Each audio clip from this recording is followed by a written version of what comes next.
Okay, here's part two. It's just a sort of question to get you thinking. So we've got a general complex number, z. We're told that the argument must lie between minus pi and pi. Okay, so it says use the demoivre's theorem to find the square root of z in terms of the modulus and the argument. Okay, so we're saying z is equal to mod z cis theta. Well, clearly, if we're going to find the square root of z, well, another way of saying that would be to raise it to the power of a half. Just use the rules of indices. And then apply the demoivre's theorem. So that will become z to the half, modulus, obviously, cis, and then it will become a half of theta, okay, a half times theta, so it would be theta over 2, okay.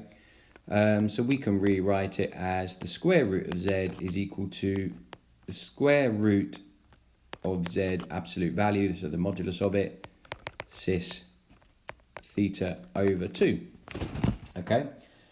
Now, what restrictions apply to the argument of the square root of z? Well, if theta is got to be between pi and minus pi, then theta over 2 must be between pi over 2 and minus pi over 2. Okay, that logic just extends. Okay. So true or false, the square root of z has a non-negative real part. Now, what does that mean exactly? Let's just have a look. The square root of z is equal to, let's expand the polar form to this. It will be equal to, cosine of theta over 2 plus I sine of theta over 2. Now, so what is the real part? Okay, what is the real part? The real part is simply, if I'll just label it out here, the real part is just mod root z cosine of theta over 2.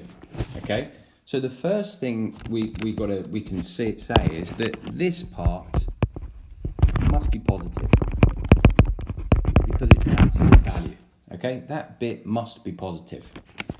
Now, what about cosine? Well, let's just draw my cosine graph between pi over 2 and minus pi over 2, because that is the restrictions that we've got. Okay, and we know that the cosine graph looks like this. So actually, we're always either, at this point we're actually at 0, so we can be equal to 0, but we're never, ever going to be below 0. Okay, because this part of the graph is not allowed, because you're not allowed arguments outside of that range. So you're always going to have cosine theta, cosine theta over 2 is going to be equal to 0, or cosine theta over 2 is going to be greater than 0.